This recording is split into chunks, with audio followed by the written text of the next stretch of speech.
Assalamualaikum warahmatullahi wabarakatuh.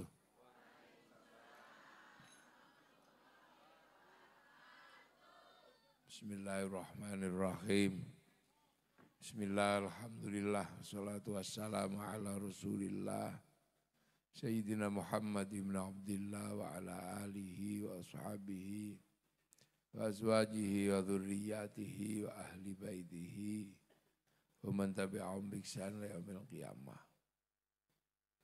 Para alim, para ulama, para ajengan, para kiai, para hadirin wal hadirat, ibu-ibu sekalian, anak-anakku sekalian yang saya hormati. Alhamdulillah, tadi jam 5:30 saya berangkat dari Jogja tanpa istirahat, kebut sampai jam segini. Jam berapa? Jam 10 ini sampai. Tidak lain dan tidak bukan karena keinginan kuat untuk bisa bersilaturahmi dengan bapak-bapak dan ibu-ibu sekalian di Tasik, kota Tasik. Untuk apa? Secara bersama-sama melaksanakan sholawat kebangsaan. Kenapa sekarang ada istilah sholawat kebangsaan? Ini mungkin baru ya. Dulu ada sholawat nariyah, ada sholawat munjiat, ada sholawat fatih, ada sholawat Ibrahim, ada. Nah ini ada baru lagi ini sholawat kebangsaan. Ini apakah redaksinya baru? Enggak.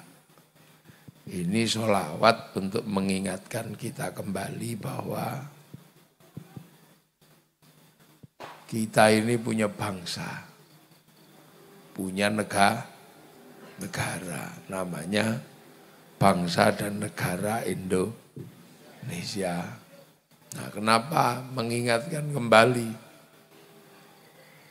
Karena kita ini orang Islam yang ada di Indonesia. Jadi orang Islam ini ada di mana-mana. Ada di Eropa, ada di Arab, ada di Afrika, ada di Cina, ada di Jepang. Nah, kita ini orang Islam yang ada di Indonesia. Islam itu ada di mana-mana. Nah, kita yang di Indonesia. Nah, Islam di Indonesia ini Islam yang hari ini harus diingatkan kembali. Diingatkan apa? Bahwa kita orang Islam yang layak berbahagia di Indonesia ini. Karena setelah ditinggal oleh Rasulullah, wafat dalam usia 63 tahun. Islam itu disebar kemana-mana. Sahabat membawa Islam ke seluruh dunia. Ada yang membawa ke Cina, namanya sahabat Sa'ad bin Abi Waqqas. Ada yang membawa ke Eropa, seorang panglima perang namanya Tariq bin Ziyad. Ada yang membawa ke Afrika. Nah, ada yang akhirnya membawa ke Indonesia. Setelah sekian lama bawa ke Eropa, bawa ke ini ada hal yang cukup bagus buat Indonesia. Apa?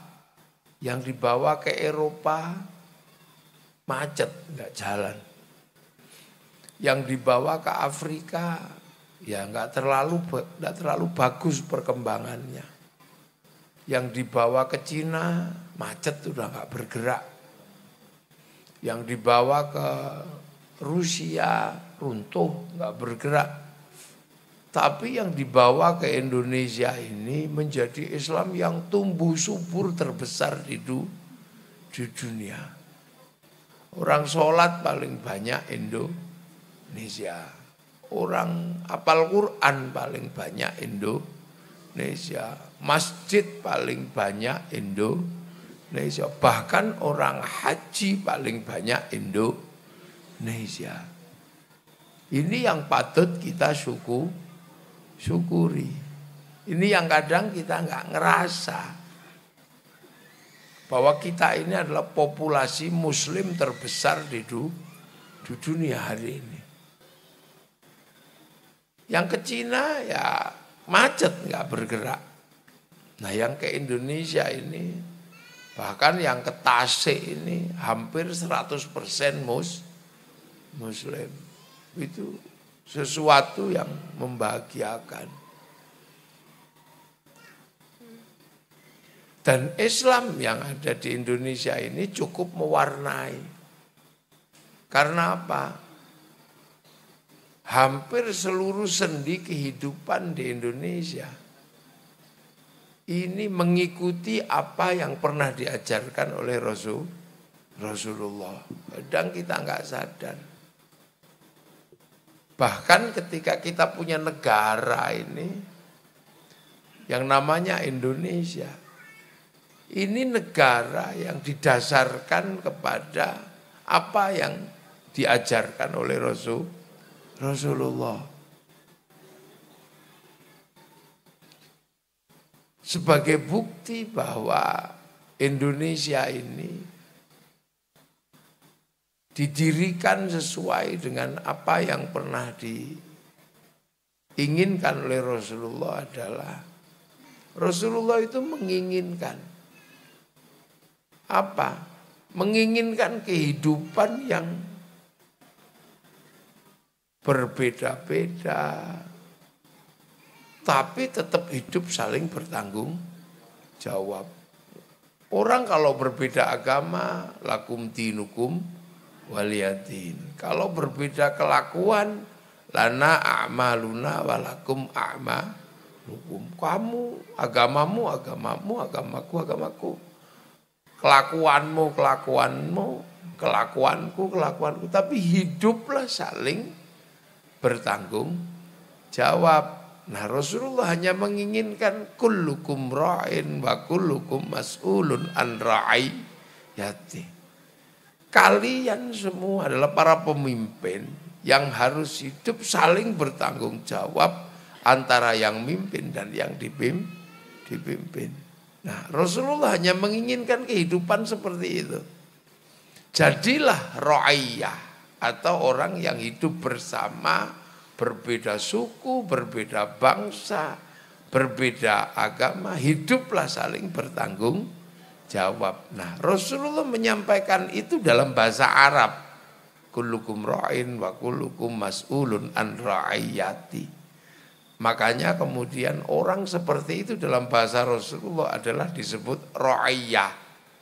Ra'iyah itulah yang akhirnya diberlakukan dan dipraktekkan di Indonesia menjadi bahasa yang kita pakai sehari-hari, namanya rakyat.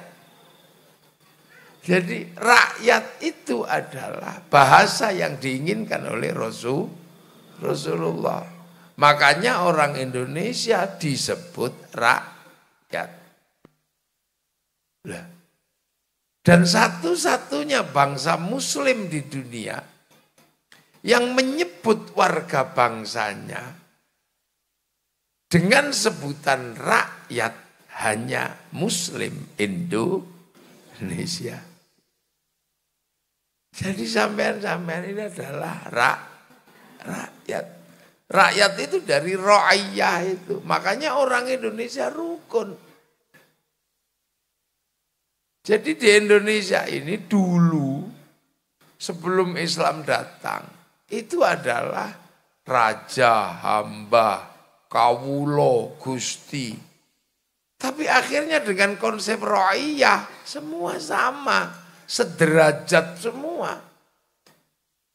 Ya, yang kawulo Itu akhirnya jadi kulo itu.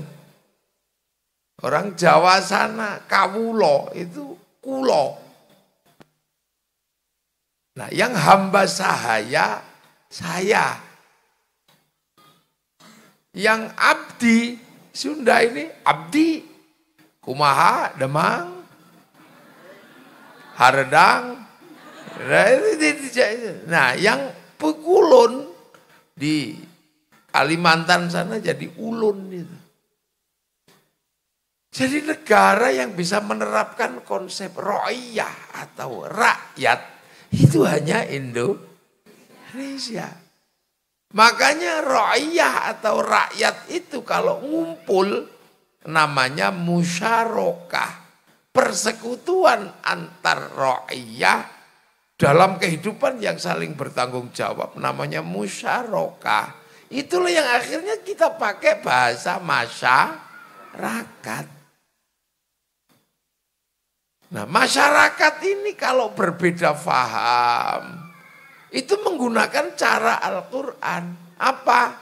Wasyawirhum fil amri, maka kemudian kita menggunakan bahasa musyawarah. Loh, itu bahasa Al-Quran semua. Lah karena dulu yang nata itu adalah para wali Allah, maka kemudian Indonesia daerahnya disebut wilayah.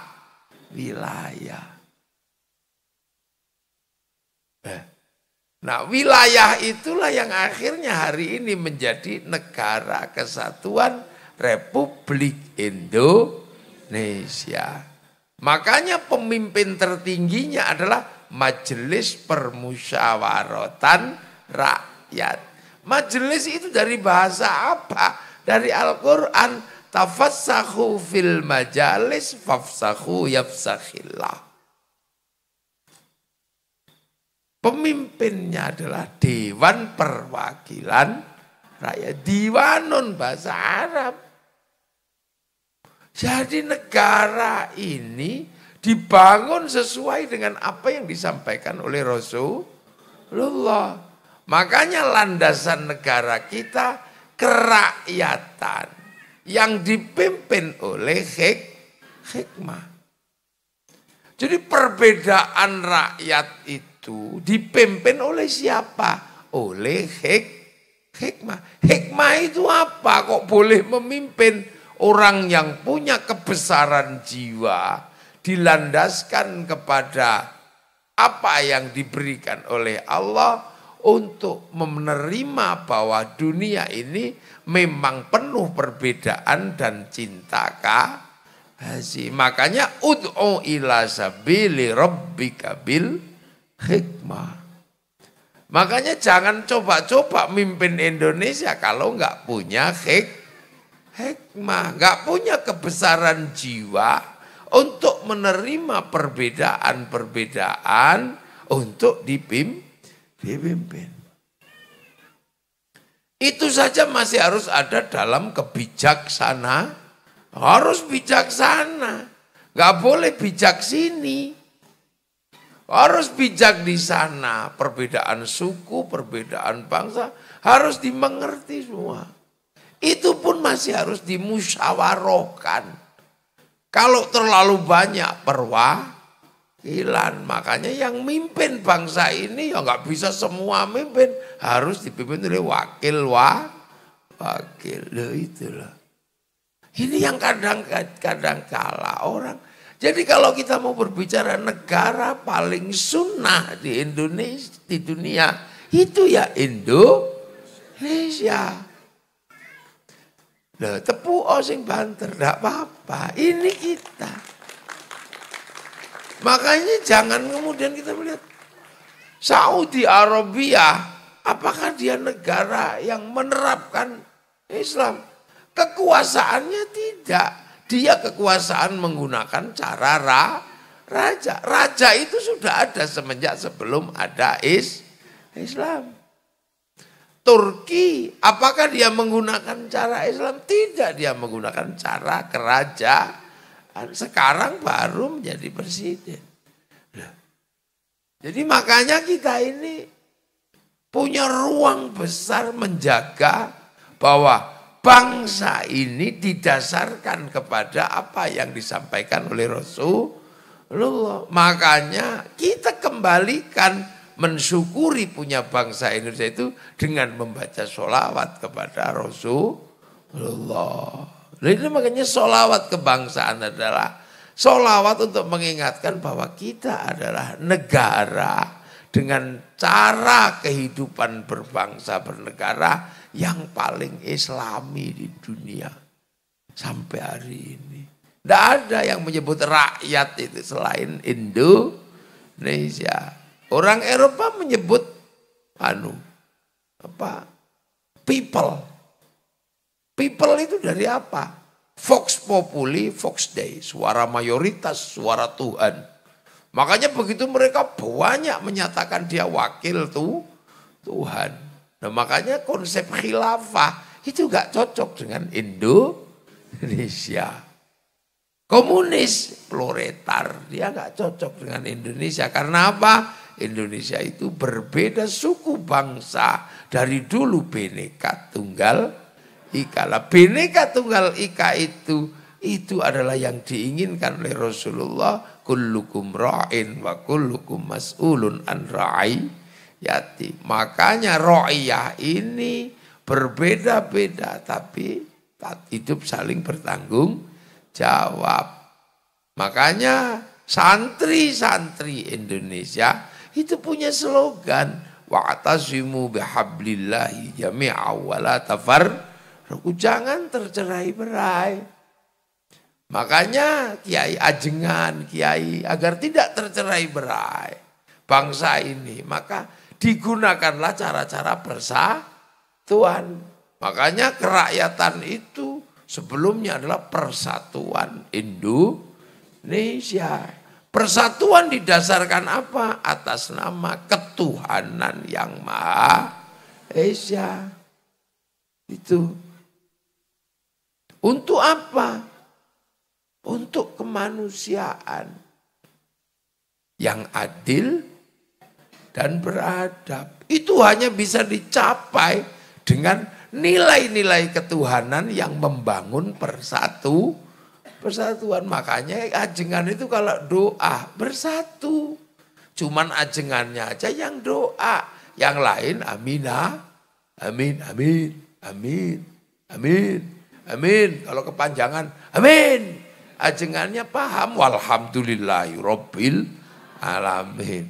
Kalau yang berdoa semakin banyak, baru diajak ke alun-alun tasik, namanya istighosyah. Akhirnya rukun semua di situ. Yang doa, yang jual tahu, tararahu, rukun.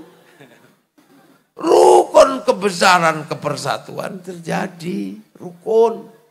Bukannya kemudian doa itu diam gini. Enggak, itu enggak membangun persatuan. Makanya orang dengan tradisi berdoa sendiri itu tidak punya tradisi persatuan. Yang jual tahu, tararahu. Martabak. Ada yang jual apa lagi itu kan di alun-alun. Itu akhirnya apa? Persatuan terjaga, roda ekonomi berputar. Loh ini Indonesia. Seblak. Ini sama kan? Selawat ini kan sendiri. Ya ayyuhalladzina amanu shollu alaihi wasallimu taslima. Tapi di tangan ulama-ulama Indonesia, sholawat ini menjadi alat pemersatu. Makanya ada istilah sholawatan. Dan sholawatan di Indonesia itu paling indah di seluruh dunia. Kalau di Arab itu sholawatan itu monoton. Lagunya ya begitu. Kalau di sini bisa macam-macam. Ada yang model Arab. Marhaban ya nurul aini. Marhaban. Ada yang begitu. Kalau di sini yang suka dangdutan. Ya Rasulullah salamun alaik, deng, ada. Iya kan, yang ada yang lagu India. Ya Rasulullah salamun alaik, ya Rafi'asha niwan daraji, tumhiyo mata, aduh tumhiyo. Loh itu India. Yang orang Jawa dengan lagu Jawa. Ya Nabi salam alaika, ya Rasul salam, salam. Angelia numpak perahu layar ada. Yang orang Sunda dengan gaya Sunda. Ya Rasulullah salam, salamun alaik, eslilin macace, alapa muda. Nah itu kan orang Sunda. Bubui bulan, bubui bulan sangre bintang. Gak tahu terusannya sih. Panon boy, disasate. Gitu ya. Situ Ciburu, launa, ese dipancing. Nyeredet, hati, ningali, sorot socana, ini kan itu. Saya bahasa Sunda itu yang gak ngerti artinya, itu cuma satu. Si Borokokok. Iya si Borokokok itu Kabayan, si Iteng. Si apa? Nah itu yang susah. Orang Sunda itu gak nulis sama bacanya itu ngaco. Wong si Hideung, bacanya si Hideng, lah kan itu. Si Iteung. Si Hideung. Iya. Orang suruh makan, suruh nuang. Oh dibalik gini dituang. Tuang lah. Makanya, jadi saya itu kadang di Sunda itu halus, di Jawa itu kasar. Dahar, kan kasar sini. Sana halus. Tuang, sini kan yang halus di sana dahar. Di Jawa dahar itu halus. Kalau yang kasar itu badok. Babadokan. Nah, caranya macam-macam. Nah, ketika disatukan, itu namanya sholawat. Dan itu dibangun di musola, di langgar. Kalau sudah banyak yang ikut dibawa ke alun tasik namanya tasik bersolawat. Begitu tasik bersolawat semua seneng. Ra'iyah atau rakyat yang berbeda itu seneng semua. Yang jual foto laku. Yang jual spanduk laku. Yang jual slayer laku. Yang jual gagang pancing laku untuk gini-gini. Yang datang Habib Syekh kain putih laku semua. Kalau yang datang mafia sholawat kain hitam laku semua. Nah itu Indonesia rukun. Ada semuanya bangun kerukunan. Dan kita membangun kerukunan yang terkait Nabi itu dalam 1 tahun gak bisa dihitung. Mulutan itu berapa ratus kali orang Tasik itu. Mulai dari RT, RW, sampai kecamatan, sampai kabupaten, masjid-masjid. Itu semua bikin acara. Makanya yang terserap pasar Maulid, itu pasar ramai sekali. Yang jual mangkok laku, jual anggur laku. Jual larutan penyegar laku, semua laku. Tenda laku, sound system laku. Semua ustadz laku. Semua. Karena pengajian. Itu berapa miliar untuk Tasik itu. Dalam 1 putaran Maulid itu berapa Lihat. Dan itu semua untuk apa? Untuk kerukunan dan roda ekonomi yang berputar. Jadi kalau kita berbicara tentang cinta tanah air, kita nggak diem. Kita ikut menjaga negara. Negara dengan apa? Membangun persatuan dan kesatuan sesuai dengan yang diinginkan oleh Rasulullah. Maulid itu belum selesai. Itu sudah ada peringatan lagi. Namanya apa? Isra Mi'raj. Itu belum selesai. Nanti nuzulul Quran. Ramenya kayak apa Ramadan. Mulai dari kolak sampai mercon lah. Laku. Itu belum selesai nanti halal halal. Belum selesai nanti di situ pamitan haji. Belum selesai di situ nanti sudah masuk Muharram peringatan Hijriyah. Terus berputar. Dan itu hanya ada di Indonesia. Makanya orang sering diingatkan. Akhirnya kita ini gampang diingat. Kan kita peringatan. Coba. Itu biayanya berapa? Itu rakyat yang nanggung. Sehingga persatuan dan kesatuan itu terjaga di Indonesia. Itu Indonesia. Makanya jangan heran perkembangannya bagus. Kerukunannya terjaga. Ada orang mati, kita ini ngumpul. 2 hari, 3 hari, sampai 40 hari. Ayam laku, bunga laku. Tas kresek laku. Kresek laku. Coba. Nanti kita ziarah ke makam-makam wali. Guru-guru kita ziarah. Kita pergi ziarah. Bis pariwisata lah. Laku. Elep laku. Kereta kelinci lah. Laku semua seneng roda berputar. Sampai di makam seneng yang jual nasi lah. Laku. Jual celana pendek laku. Jual tasbih laku. Sampai copet itu bisa hidup di makam para wali. Loh ini betapa kehidupan indahnya di Indonesia terjaga. Kehidupan bersama. Sampai di makam-makam para wali rukun. Ada yang datang satu bis. La ilaha illallah. La ilaha illallah. La ilaha illallah. Itu belum selesai.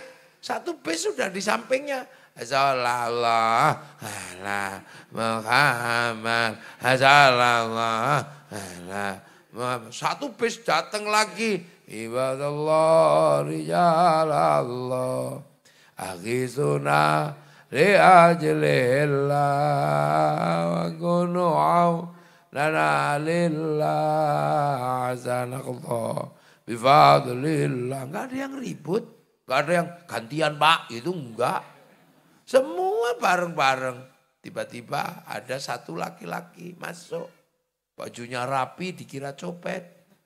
Ini ngapain dia sendiri. Begitu masuk dikira copet. Gak taunya dari jaketnya keluar speaker kecil. Rombongan dari Tasik ditunggu di bis. Ini itu betapa indahnya Islam di Indonesia. Nah, coba. Hasilnya apa? Orang Tasik ziarah ke Jawa di makam Ngampel. Ziarah ke Jombang, makam Gus Dur. Ziarah ke Gunung Jati, Cirebon. Ziarah ke Maulana Hasanuddin, Banten. Orang sana sini ziarah ke Cipasung. Ke mana? Ke makam Syekh Zainal Mustafa. Syekh Abdul Muhyi Pamijahan. Ini bergerak semua termasuk ke Panjalu. Orang-orang ini berziarah ke tempat-tempat di mana gurunya disemayamkan. Hasilnya apa? Kerinduan terhadap tanah-tanah di mana gurunya disemayamkan. Orang sini rindu Jawa karena ada makam gurunya. Setiap tanah yang dirindukan menghasilkan cinta kepada tanah air. Makanya tidak ada satupun teroris yang suka ngebom itu tumbuh dari kalangan orang yang suka ziarah kubur. Loh itu.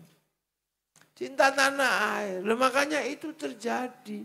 Nah itulah yang kita jaga di Indonesia. Makanya enak. Indonesia butuh apa? Indonesia tinggal ngomong aja sama para ajengan. Tinggal ngomong. Indonesia butuh bayar pajak. Ya ngomong. Kiai tiap hari ketemu umat. Saya kadang sehari ketemu sampai 10 tempat. Sekali tempat bisa puluhan ribu. Nah itu pesan sampai. Makanya Indonesia enak. Ada negara-negara yang karena isu kecil runtuh. Dulu di sini hampir runtuh. Karena orang disalahpahamkan antara merah putih sama bendera ISIS.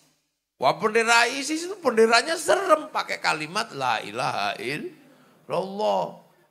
Tiba-tiba diserupakan ini bendera Nabi. Bukan, itu bukan bendera Nabi. Itu benderanya Hizbut Tahrir, nyamar dia. Tapi kiainya tahu, oh bukan Nabi kok bawa bendera. Bukan, zaman segitu kain aja masih sangat berharga. Bawa itu hitam, itu ISIS. Akhirnya kita gurau aja. Kamu kalau anti ini, anti la ilaha illallah. Enggak lah, aku tahlilan juga la ilaha illallah. Kamu kalau anti ini, anti la ilaha, enggak. Aku itu anti bendera PKI Palu Arit. Tapi kalau kami ke sawah tetap pakai arit, pergi nukang tetap pakai palu. Gitu aja akhirnya ketawa semua kayak. Awas, Syiah. Lagunya Haddad Alwi Ummi, lagu Syiah. Kiainya lah gitu aja kok pakai Syiah segala. Wong lang lebih serem aja ada. Apa? Indung-indung. Lebih serem lagi di situ. Aduh Siti Aisyah mandi di kali, rambutnya basah. Tidak sembahyang, tidak puasa. Di dalam kubur mendapat siksa. Kok pakai nama Siti Aisyah? Kenapa sih? Siti Aisyah kok di dalam kubur mendapat siksa. Apakah ini Siti Aisyah istri Rasulullah? Ya enggak, ya itu Siti Aisyah orang Tasik. Gurau gitu aja, jadi enggak ada yang serius. Nah, karena kita punya, setiap hari ketemu umat. Jadi isu-isu itu bisa tertepis dengan mudah. Suriah nggak punya pengajian begini, begitu kena isu khilafah, hancur negaranya. Libya yang tadinya negaranya maju, begitu kena isu Gaddafi, Syiah hancur. Karena nggak punya tempat untuk menyampaikan pendidikan umum seperti ini nggak ada. Nah yang lain modelnya sembunyi-sembunyi, liko-liko, murobi, delik-delik gitu. Makanya nggak ada, mereka ini terbuka. Hanya santri yang berani secara terbuka melakukan pendidikan keagamaan seperti ini. Terbuka kita, nggak pernah sembunyi-sembunyi. Yang lain sembunyi-sembunyi. Negeri ini tauhid, negeri ini apa. Terbuka. Loh, inilah. Jadi hal-hal seperti ini di Indonesia jalan. Makanya pesen apa aja enak, Corona itu yang paling susah itu orang Indonesia.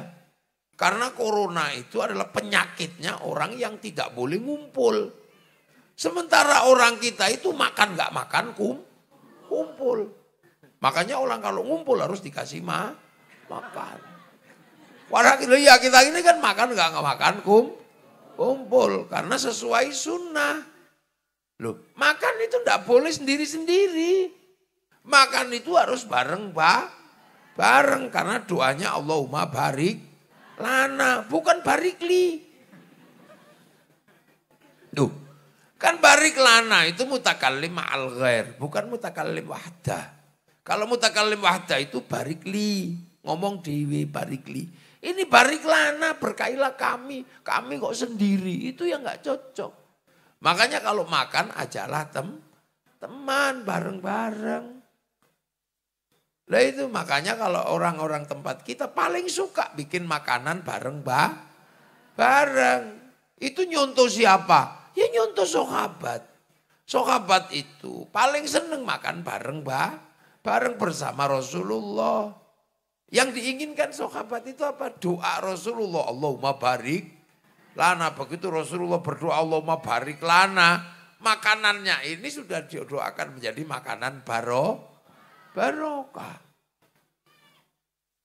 Loh, Apakah makanan bisa menyimpan doa barokah? Ya bisa. Jangankan makanan, kaset aja bisa nyimpen suara. Handphone bisa nyimpen gambar. Makanya makanan yang didoakan Allahumma barik lana berubah menjadi makanan barokah. Makanya yang dimakan jadi barokah, yang dibawa pulang namanya berkat. Dia kan bahasa Arab itu.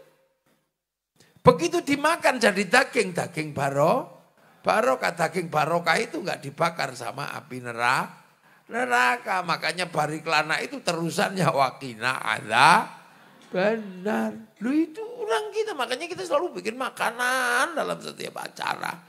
Karena apa? Untuk menitipkan makanan barokah. Makanya kalau anak-anak kita itu kok enggak mau diajari ngaji kok susah. Ya udah bacakan ya Fatahu ya Alim, tiupkan di air minumkan. Makanya kita pun tradisi mendoakan makanan, ada kiai doakan kiai. Itu doa itu ajaran dari Rasul. Makanya bersama-sama makan itu. Punya anak kok dikasih makan gak tambah sehat, bacakan ya Hayyu ya Qayyum. Punya suami kok mau nikah lagi, ya ambilkan makanan, bacakan ya Rahmanu ya Rahim. Jangan malah ngopi, jangan. Bila perlu nyanyikan lagu berdua sambil ya Rahman, ya Rahim, ya Rahman, ya Rahim. Perlu nyanyikan, apabila ku ingat dirimu di saat bersama. Gitu kasihkan. Itu. Lah itu Indonesia punya tradisi begitu. Makanya orang Indonesia ini semuanya punya makanan barokah. Lah itu makanya barik lana, makanya makan juga bareng, bareng. Nah itu orang Indonesia, makanya enak. Begitu semuanya tradisinya bersama. Corona mudah dijelaskan di Indonesia. Orang Malaysia itu sampai keluar rumah didenda. India dipukuli. Indonesia cukup disuruh, udah jangan kumpul ya. Iya Kiai, iya jangan. Besok Jumatannya libur ya. Iya. Besok tarwehnya libur ya. Iya, alhamdulillah bisa libur, gak cuma sekolah. Enak. Kiai tolong sampaikan masalah corona Kiai. Wah Kiainya pidato. Assalamualaikum warahmatullahi wabarakatuh. Berhadirin. Ini zaman digital. Ini zaman milenial. Semua dikendalikan oleh medsos. Maka semua orang bisa ngomong apa saja. Mulut menjadi mudah sekali berdosa karena bisa ngomong apa saja. Gak bisa dikontrol. Maka kemudian jempolnya juga gak bisa dikontrol. Buka apa saja. Dosa terbesar manusia milenial adalah mulut sama tangan. Maka Allah menurunkan azab di mulut harus pakai masker, tangan harus pakai hand sanitizer. Betul? Betul. Padahal kiainya ngarang. Itu indah, akhirnya negara terselamatkan. Kenapa? Semua orang bisa diingatkan dengan mudah. Coba. Loh, makanya kita ini punya kebiasaan yang indah. Nah bagi kelompok-kelompok yang sudah gak suka pengajian apa, dia sendiri menyepi. Hasilnya apa? Dia semua salah. Orang ngumpul salah, selawatan salah. Orang ini salah, ziarah kubur salah, seneng akik salah. Apa aja salah. Kenapa? Karena tidak lagi ketemu sama teman untuk saling melihat perbedaan. Itulah Indonesia. Nah, makanya apalagi kalau sudah ibu-ibu ngumpul kayak begini. Indonesia aman pasti. Bangsa ini akan tetap indah karena ibu-ibu ini ngaji. Makanya kalau bapak-bapak gak ngaji sih biasa aja. Tapi kalau ibu-ibu gak ngaji bahaya. Karena almar'atu imadul bilad, idza saluhat saluhal bilad, wa idza fasadat fasadal bilad. Baik buruknya bangsa negara tergantung perempuan. Karena perempuan inilah lahirnya generasi ini sawah dalam agama. Nisa'ukum harsul lakum, perempuanmu itu sawah Sawahmu jadi ini sawah-sawah untuk menanam generasi. Sawahnya bagus, generasinya bagus. Makanya laki-laki jangan lupa ini sawah. Tempat untuk nanam, cangkul.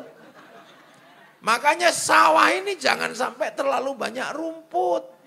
Jangan terlalu banyak sampah. Kalau rumputnya banyak, sampahnya banyak, tumbuhannya jelek. Makanya perempuan kalau sudah mulai jelek, berjerawat apa, kasih skincare.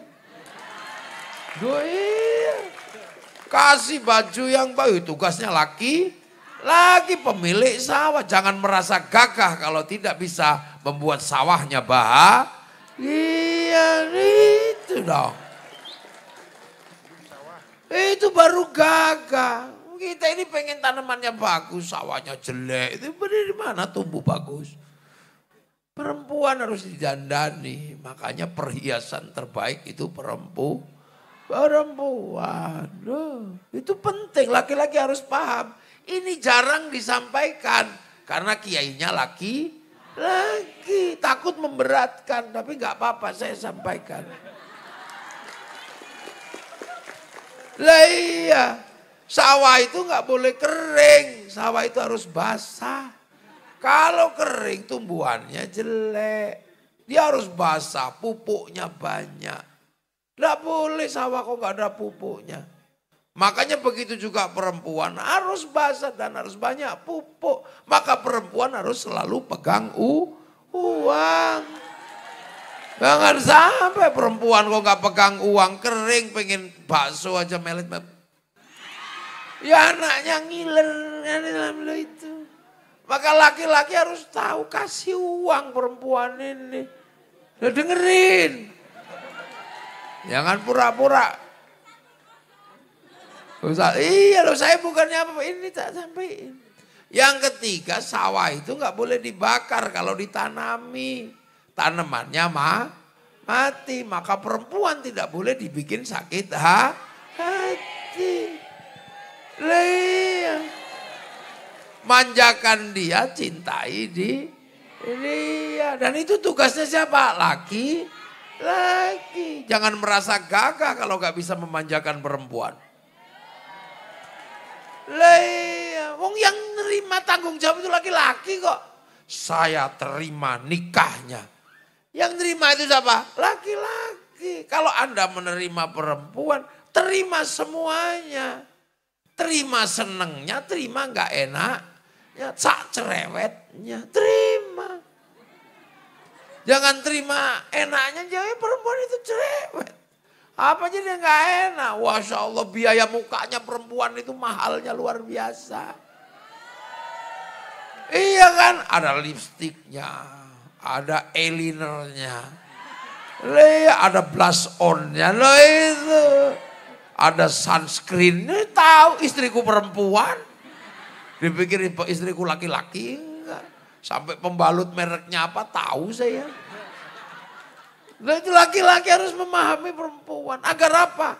Tumbuhan generasinya bagus. Makanya yang nerima, saya terima nikahnya itu laki-laki bukan perempuan. Saya terima apa ya saya terima. Apapun. Dan itu perintah Allah buat laki-laki untuk menerima perempuan. Makanya kalau perempuan itu sudah punya sesuatu yang diinginkan, bilang aja sama yang nyuruh. Bilang sama Allah. Maka jangan sekali-sekali melihat perempuan itu menjadi beban, tapi jadikan dia proposal terindah kita kepada Allah. Ya Allah, perempuanku udah keringetnya udah agak nggak enak ini gimana ya Allah kalau tidur. Aku minta AC, begitu dong. Ya Allah kalau ke pasar perempuanku kok udah bedaknya luntur karena kena matahari. Minta mobil ya Allah, lo gitu. Tangannya kasar ya Allah, minta mesin cuci ya Allah. Ya Allah istriku sudah mulai gemuk bikin rumah besar ya Allah. Udah kan gitu. Perempuan ya itu makanya kalau laki-laki itu gagah. Perempuan tidak pernah menjadi beban. Tapi dia selalu menjadi bagian terindah untuk minta kepada pemilik perempuan. Allah itu. Dengerin. Dia nggak boleh dibikin sakit hati. Maka laki-laki itu harus kuat. Apalagi dia cerewet. Cerewetnya perempuan itu kan cerewet karena apa? Karena beban hidup yang rumit. Ya Allah, melahirkan. Itu rumit. Dan saya itu udah bisa paham terhadap perempuan. Karena apa? Saya itu pernah gagal jadi perempuan. Saya pernah gagal jadi perempuan. Saya pernah, mungkin gak ada yang tahu, saya pernah jadi perempuan. Jadi saya pulang ngaji gitu. Rumah berantakan. Saya marah sama istri. Ada mainan apa kumpul. Saya, Dek, ya Allah ini rumah apa kapal pecah. Nah istri saya itu biasanya gak begitu, tiba-tiba dia emosi. Ini juga anak-anakmu katanya. Emang kalau belum pernah ngerasain jadi perempuan itu bisanya cuma ngomel. Nah terus gimana maumu? Coba sekali-sekali jadi perempuan. Loh, aku kamu suruh jadi perempuan? Oke, saya akan jadi perempuan. Akhirnya terjadilah penandatanganan kesepakatan. Saya akan jadi perempuan 24 jam. Tak tanda tangani saya Ahmad Muafiq menandatangani kesepakatan akan menjadi perempuan selama 24 jam. Terjadi betul. Jam 2 malam istri saya tak usir. Pergi kamu. Jangan sampai anak-anak bangun kelihatan. Ini ada uang 10 juta. Lah iya, ajak teman-temanmu makan. Habiskan, jangan pulang kalau belum habis. Iya, aku mau bawa mobil yang mana terserah. Mau sopir berapa, santri untuk melayani berapa, bawalah. Tapi jangan pulang sebelum habis. Kalau kurang, ambil lagi itu. Sak habisnya di ATM-mu dimanapun. Sak mencretmu. Istri saya langsung bilang, yes, katanya pergi dia. Saya gagah kan laki-laki. Lah gini aja kok susah jadi perempuan. Subuh bangunin anak. Nak, gak ada yang bangun. Padahal biasanya kalau ibunya, nak, bangun saya. Nak, gak ada yang bangun. Mangkel saya. Tak cubit, ditendang saya kepala. Wah, tak lagi. Wangi semua. Turun ada yang bawa pempes, ada yang bawa apa. Tapi gagah begitu aja gampang. Akhirnya waktu itu terus setelah itu mandi. Semproti pakai air itu. Ada yang nangis karena kepanasan. Aduh tak perlu ini. Akhirnya waktunya sekolah. Saya bingung ini sepatunya yang mana. Ini kecil-kecil banyak itu. Akhirnya gak jadi sekolah. Ya jadi sekolah jam 9 itu ributnya luar biasa. Remote sudah pecah. Tembok sudah dihiasi oleh lipstik itu. Karena nyari ibunya gak ada. Tembok. Jam 11 itu udah ada yang itu di depan, di bawah. Mau telepon istri harga diri. Makanya saya diem. Wah, palanya udah mulai pening. Jam 12 mau telepon harga diri. Akhirnya jam 1 gak kuat saya telepon. Assalamualaikum. Istri saya gak jawab langsung nyerah dia. Akhirnya bener dia udah di samping rumah dia pulang. Tawa dia. Saya pegang tangannya cium 7 kali. Setelah itu saya gak pernah komplain sampai hari ini. Ternyata jadi perempuan itu sulitnya luar biasa. Jadi saya akhirnya paham perempuan ngomel itu ternyata bukan apa-apa. Itu buang sampah. Sampah kehidupan sehari-hari lelah itu dibuang dengan ngomel. Nah laki-laki itu tempat sampah. Makanya kalau sampah dibuang, tempat sampahnya jangan ditutup. Karena apa? Begitu dibuang, kok ditutup? Nanti dibuang ke tetangga, ke mantan pacarnya, pusing kita. Iya kan? Karena laki-laki itu sangat cinta sama istri. Daripada anak, wah anak itu nomor sekian.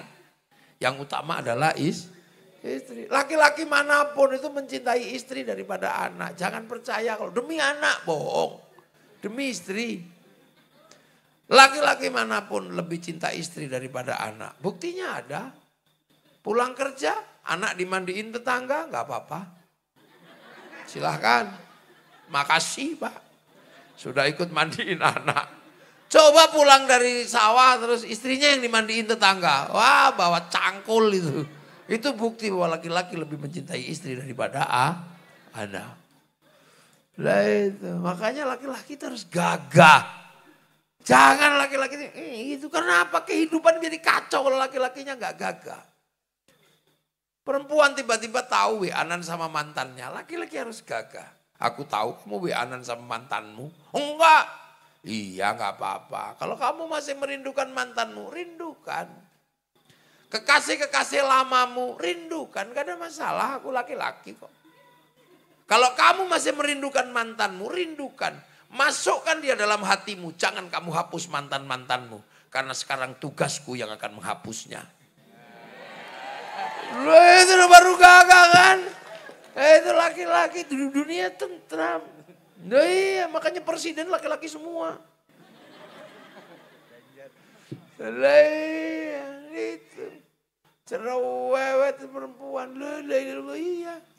Dan sejarah perempuan sejarah laki-laki paling kuat itu tetap jadi cereweti perempuan kok. Sayyidina Umar. Laki-laki kok kurang apa Sayyidina Umar itu? Hantu aja takut ada Sayyidina Umar. Jin itu lo takut ada Sayyidina Umar. Makanya saking kerasnya Sayyidina Umar sampai waktu meninggal. Sayyidina Ali itu bernazar kalau nanti orang ini meninggal. Saya mau kuping kuburannya. Karena saking keramatnya. Tahu, dengar malaikat Mungkar Nakir datang. Assalamualaikum. Salam. Siapa itu? Mungkar Nakir ya Umar. Ada apa? Mau nanya ya Umar. Nanya apa? Marrobuka. Allah. Apalagi? Udah itu aja gak jadi gitu. Keras kan Sayyidina Umar itu. Sayyidina Umar itu kalau baca Quran. Itu gak belok-belok. Lurus. Bismillahirrahmanirrahim. Alhamdulillahirabbil alamin. Sayyidina Umar. Kalau yang lurus, yang halus-halus itu Sayyidina Ali. Bismillahirrahmanirrahim. Kenapa pakai Allah? Tadi kok enggak? Oh berarti sampean enggak suka yang kasar, keras. Makanya yang keras-keras enggak terlalu cocok di Indonesia. Buktinya sampean tadi, kalau sampean orang keras pasti Allah gitu. Buktinya enggak dia. Pas bismillahirrahmanirrahim. Allah. Nah itu makanya ada cerita seorang laki-laki itu mau curhat sama Sayyidina Umar. Siapa? Abu Dhar. Abu Dhar itu panglima perang, kepala suku, tapi istrinya cerewetnya luar biasa. Sayyidina Abu Dhar, ya Allah aku ini kurang apa, kata Abu Dhar. Panglima perang, kaya, ganteng, punya istri satu aja, cerewetnya kayak begini. Awas tak tukar tambah aja. Tapi sebelum tak tukar tambah, saya tak curhat sama Sayyidina Umar. Pasti dia ngerti cara menaklukkan perempuan. Gitu. Akhirnya sore-sore sowan ke Sayyidina Umar. Mau curhat ke Sayyidina Umar, nggak taunya di dalam rumah Sayyidina Umar ada perempuan ngomel.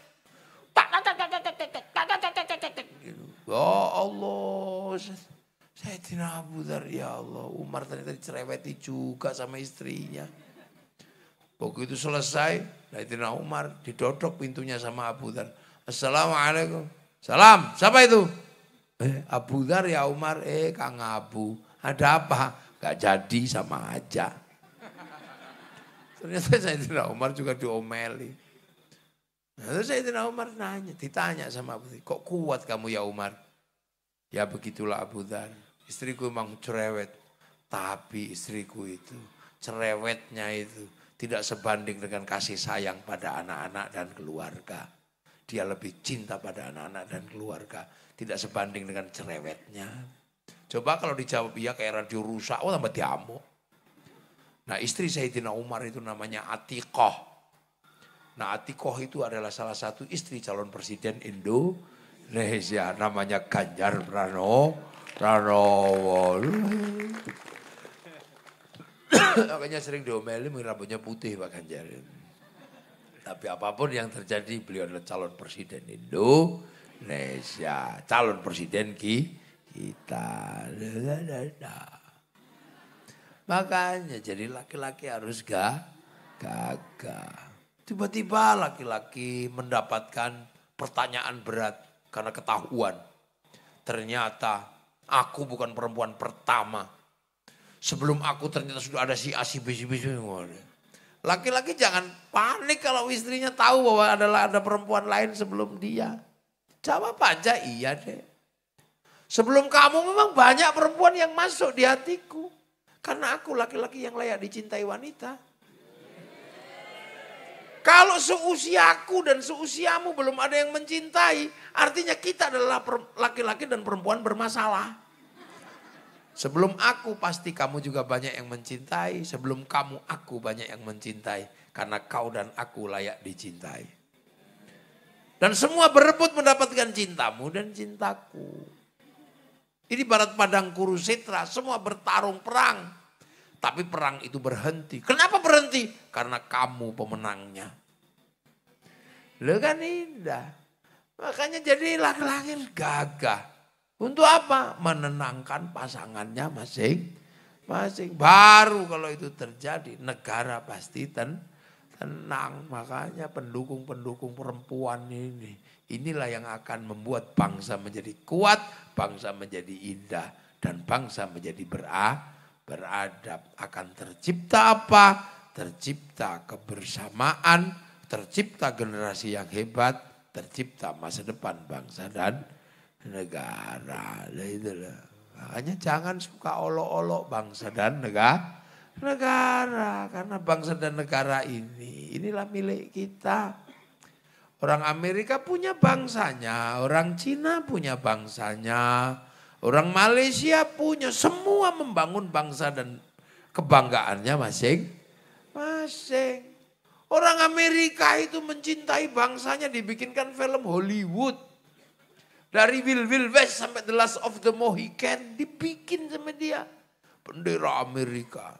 Amerika kalah dengan Vietnam bikin film Rainbow 1 sampai 6. Dia kalah sama Cina bikin American Shaolin, American Kung Fu. Dengan Jepang dia bikin American Samurai, American Ninja. Bahkan samurai terakhir dari Amerika namanya Tom Cruise dalam film The Last Samurai. Semua bikin, Cina bikin kebangsaannya dengan cara mereka. Dari film ular putih sampai ular hijau. Dari Wong Fei Hung sampai Sun Gokong dibangun. Malaysia membangun kebangsaannya dari film anak-anak yang sederhana. Si Upin dan si Ipin. Si Upin dan si Ipin gak boleh lupa bahwa Malaysia itu ada bangsa-bangsa yang berbeda. Dia harus tahu si Upin dan si Ipin ada anak-anak India. Maka dia dikenalkan dengan anak kecil namanya Jarjit. Dia gak boleh lupa ada anak-anak Cina dikenalkan dengan Mei Mei. Dia gak boleh lupa ada anak-anak Indonesia kenalkan Susanti. Itu caranya bangun. Kita ini sekarang paling rajin olok-olok bangsa dan negara. Dikit-dikit jelek, punya ini jelek, punya tentara jelek. Punya presiden jelek, punya polisi, semua hukum. Semua dipandang dengan jelek. Dan itu sudah menjadi kebiasaan kita hari ini. Jelek-jelekin bangsa sendiri. Seolah-olah bangsa yang lain paling bagus. Ada jambu tumbuh di sini, dikencingi anak kita tiap hari. Begitu gede dikit, jambu Bangkok. Ayam netes di sini makan nya anak-anak kita. Begitu gede, ayam Bangkok. Ada pete tumbuh di sini, pete Cina. Ada kunci dibikin di Tegal, kunci Inggris. Yang asli sini tinggal gula Jawa. Apa yang tasik? Payung tasik. Nah itulah. Nah ini.